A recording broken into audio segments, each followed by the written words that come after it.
বাংলাদেশে এমন কিছু জেলা আছে যেখানে শ্বাস নেওয়া মানে প্রতিদিন ১.৫টা সিগারেট খাওয়ার মতো। আজকে আমরা জানব কোন জেলাগুলো সবচেয়ে বেশি দূষিত, কেন এই অবস্থা, আর এটা আমাদের জীবনে কতটা ক্ষতি করছে। বাংলাদেশ এখন বিশ্বের দ্বিতীয় সর্বোচ্চ বায়ু দূষিত দেশ। প্রথমে আসি গাজীপুরের কথায়। গাজীপুর হল বাংলাদেশের ১ নম্বর দূষিত জেলা। এখানে বায়ুতে সূক্ষ্ম ধূলিকণার পরিমাণ বিশ্ব স্বাস্থ্য সংস্থার নির্ধারিত সীমার চেয়ে ১৮ গুণ বেশি।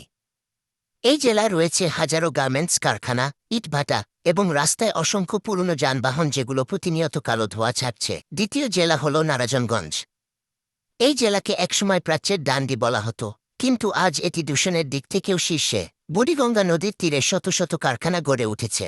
ডাইং ফ্যাক্টরি থেকে রাসায়নিক বর্জ্য সরাসরি নদীতে পড়ছে। বায়ু দূষণের পাশাপাশি এখানে পানি দূষণও ভয়াবহ আকার নিয়েছে।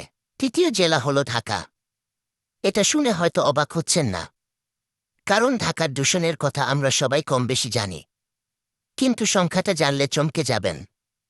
২০১৮ থেকে ২০২১ পর্যন্ত টানা ৪ বছর ঢাকা ছিল বিশ্বের সবচেয়ে দূষিত শহরগুলোর একটি। বিশ্বব্যাংকের তথ্য অনুযায়ী শুধু বায়ু দূষণের কারণে বাংলাদেশে প্রতি বছর প্রায় ৮৮,০০০ মানুষ মারা যাচ্ছে। এই ভিডিওটি যদি আপনার উপকারে এসে থাকে, তাহলে এখনই লাইক দিন এবং বন্ধুদের সাথে শেয়ার করুন, কারণ এই তথ্য সবার জানা দরকার। আর চ্যানেলটি সাবস্ক্রাইব করুন।